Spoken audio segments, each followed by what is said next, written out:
Hello, कैसे हैं आप सब। उम्मीद है कि आप सब बहुत बढ़िया होंगे। आज का जो हमारा टॉपिक है वो थोड़ा सा कई लोगों को अजीब सा लग सकता है, क्योंकि कुछ बुक्स में टॉपिक मिलता है और कुछ बुक में नहीं मिलता है। बट अगर आप मेरी बात मानो तो जब भी आपको ये क्वेश्चन मिले, why does more goods demanded at less price, तो आधे से ज्यादा स्टूडेंट, मतलब मोर देन 80% स्टूडेंट पढ़ाने के बाद भी ये गलती कर देते हैं कि इसमें लॉ ऑफ डिमांड को एक्सप्लेन करने लग जाते हैं। तो नहीं जी, यहाँ पर आपको लॉ ऑफ डिमांड को एक्सप्लेन नहीं करना है।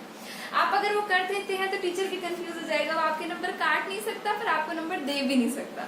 सो इस केस में मैं आपको बता देती हूँ कि आप ये 5 पॉइंट रख ले। जब इस तरीके का कुछ क्वेश्चन आए, क्वेश्चन क्या है, किस तरीके से आ सकता है कि क्यों सस्ते होने पर गुड्स को ज्यादा खरीदा जाता है, ठीक है, क्यों जब गुड्स महंगे हैं तो उन्हें कम खरीदा जा रहा है, ठीक है। इस तरीके से अजीब अजीब तरीके से ना आपसे वो पूछेंगे और आपके दिमाग में जान पूछ के वो इस चीज को डालेंगे कि आपसे लॉ ऑफ डिमांड पूछा जा रहा है।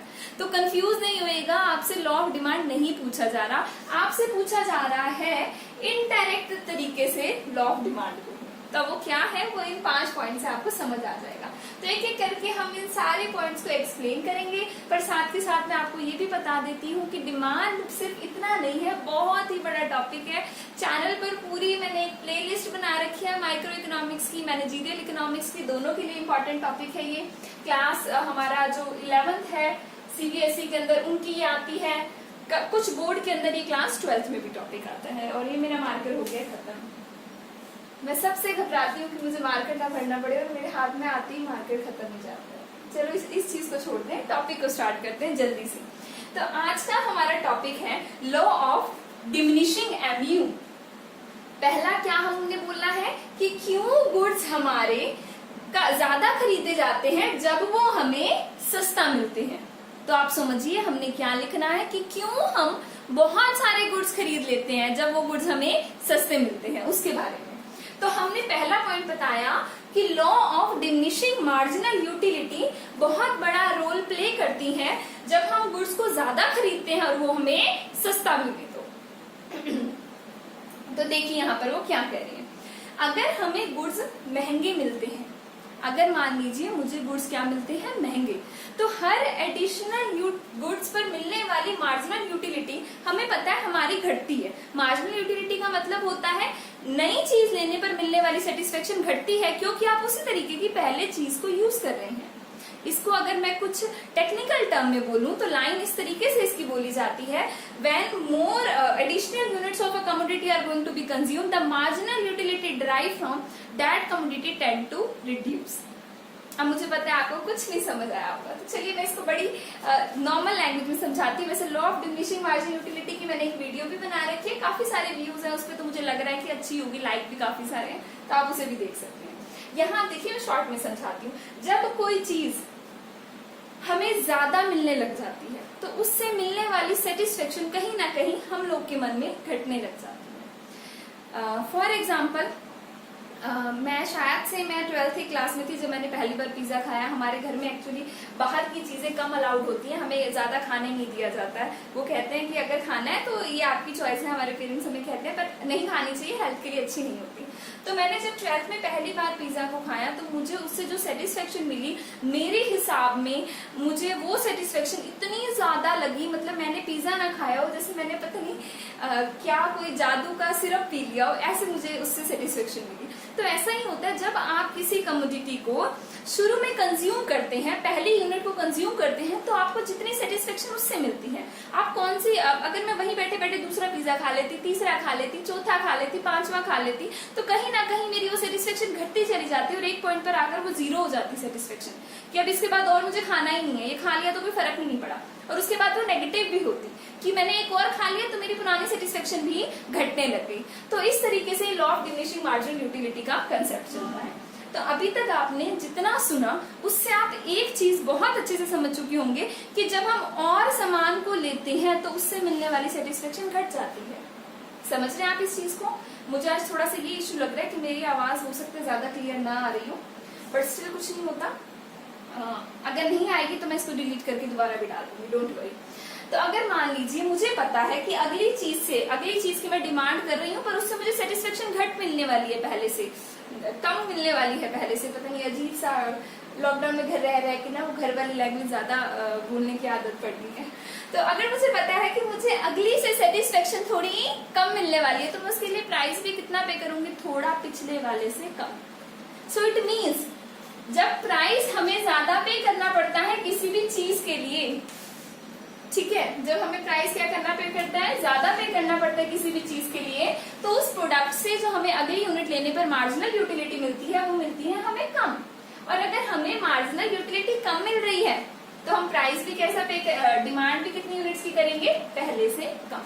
सो इट मीन्स प्राइसेस जब हाई होते हैं तो मार्जिनल यूटिलिटी यानी कि एडिशनल यूटिलिटी जो एक प्रोडक्ट से मिलती है वो कम मिलती है, इस वजह से डिमांड भी हम उस प्रोडक्ट की क्या करते हैं, कम। और अगर इसी प्रोडक्ट का प्राइस गिरा है तो उससे मिलने वाली मार्जिनल यूटिलिटी मेरी बढ़ जाएगी, इसलिए मैं डिमांड भी क्या करूंगी, ज्यादा।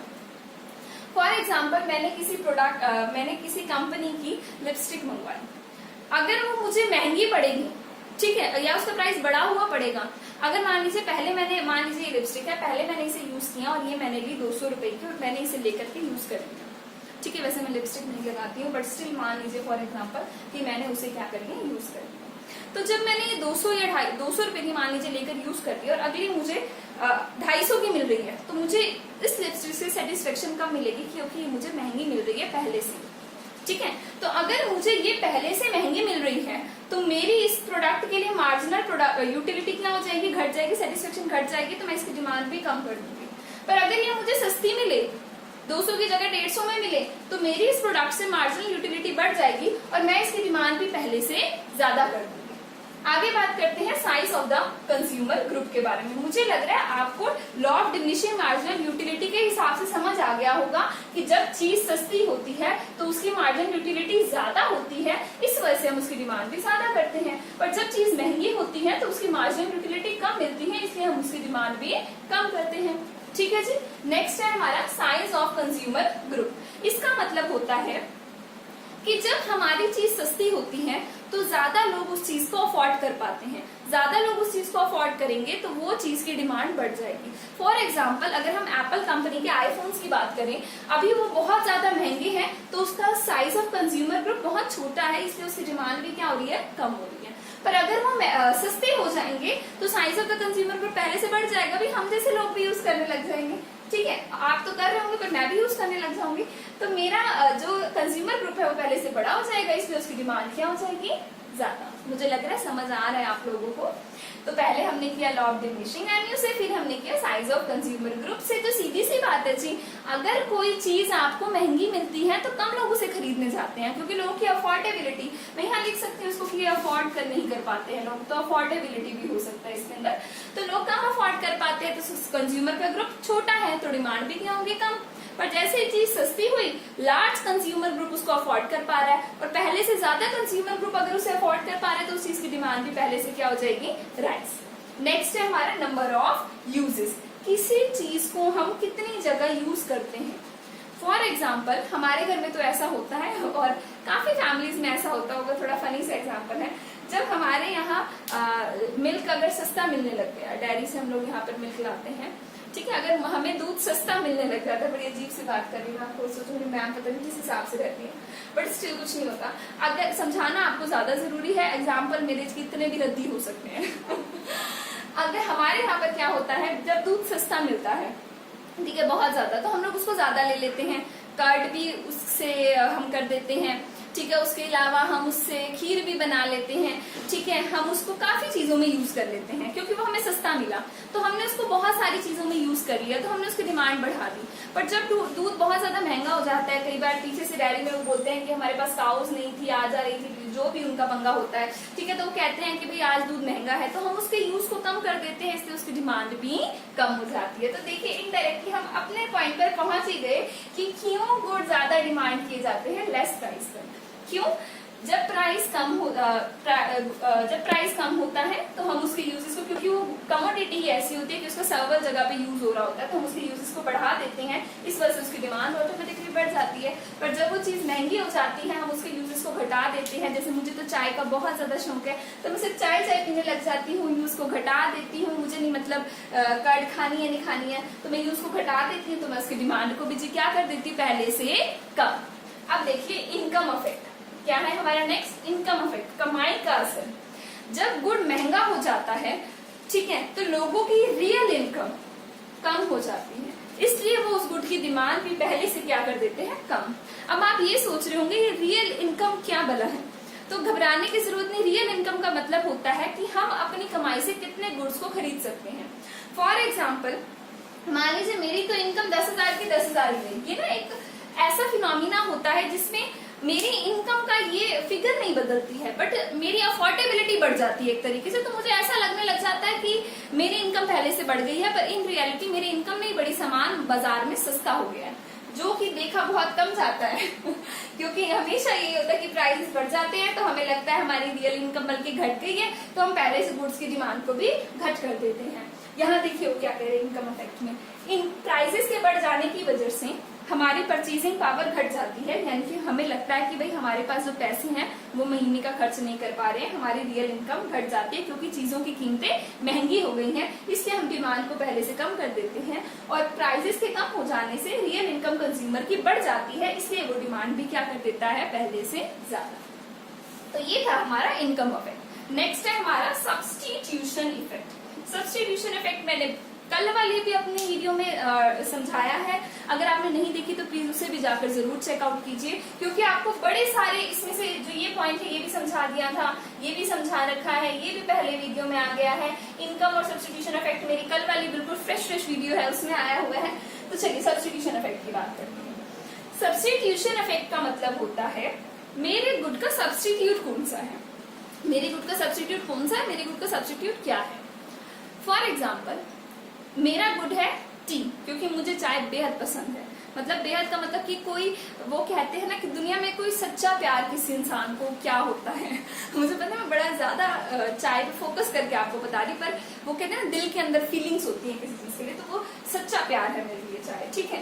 तो मैं अपना गुड मान लेती हूँ चाय और आपका गुड मान लेते हैं कॉफी। अगर चाय की मैं प्राइस को बढ़ा देती हूँ तो कॉफी के कंपैरिजन में चाय महंगी होगी बाजार में।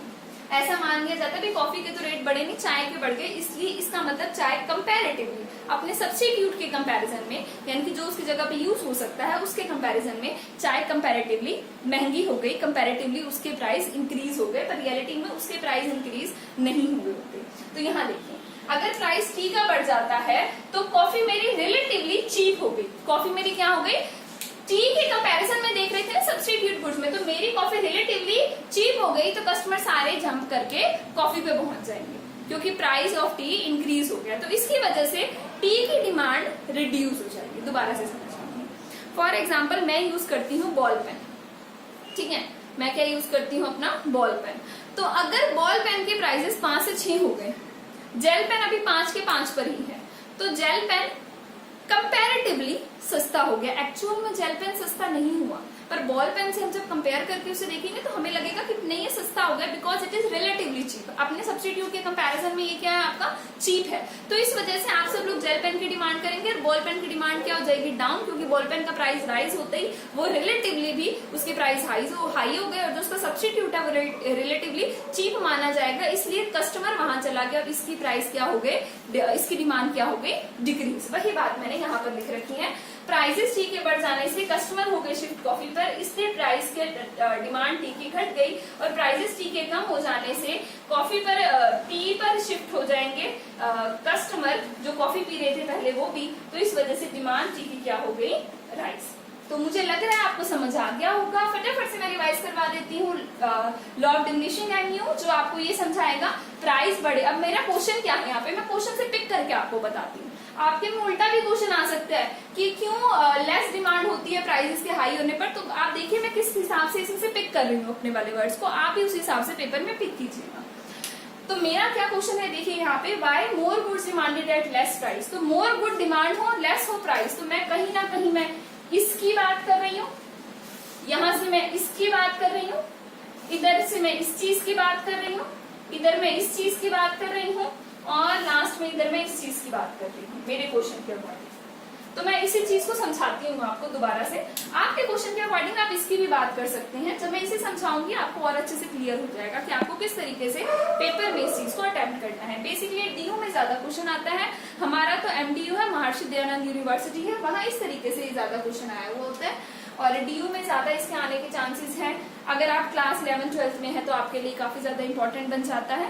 जो इनिशियल स्टेजेस पर माइक्रो इकोनॉमिक्स को पढ़ते हैं उनके लिए भी काफी इंपॉर्टेंट है। बाकी अगर आपके लिए इंपॉर्टेंट नहीं है फिर भी आप देख रहे हैं तो वेल एंड गुड है, क्योंकि मैं भी ऐसा करती हूँ जब मेरे पास फ्री टाइम होता है तो मैं जरूर कुछ एजुकेशनल वीडियो जिसमें कुछ मेरे चैप्टर्स के से रिलेटेड कुछ मैं उसे देखती रहती हूँ, क्योंकि अगर वो टू द पॉइंट मेरी वाली बात नहीं बता रहे तो वो उससे कुछ रिलेटेड तो बता रहे हैं। उससे रिलेटेड चीज को समझ के फिर उस चीज को समझने में मजा ही कुछ और होता है।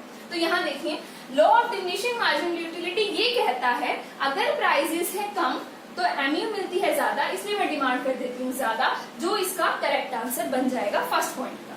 फर्स्ट पॉइंट को जब लिखे और इस हिसाब से लिखे तो आपने ये लिखना है। नेक्स्ट है size of the consumer group. अगर उन्होंने लेस प्राइस बोला तो अगर प्राइसेस हो जाएंगे कम, ठीक है, सॉरी कम, यहाँ मैंने एक गलत बॉक्स डाल दी। तो अगर मेरे प्राइसेस हो जाएंगे कम तो लार्ज कंज्यूमर मेरे ग्रुप हो जाएंगे, इसमें मेरी डिमांड भी कमोडिटी एक्स की क्या हो जाएगी, बढ़ जाएगी। इस तरीके से आपको लिखना है। नंबर ऑफ यूजेस, अगर मेरे प्राइस हो जाएंगे कम तो मैं यूजेस उस चीज के बढ़ा दूंगी जिसकी वजह से उसकी डिमांड भी क्या हो जाएगी, राइज, डिमांड भी क्या हो जाएगी, मोर।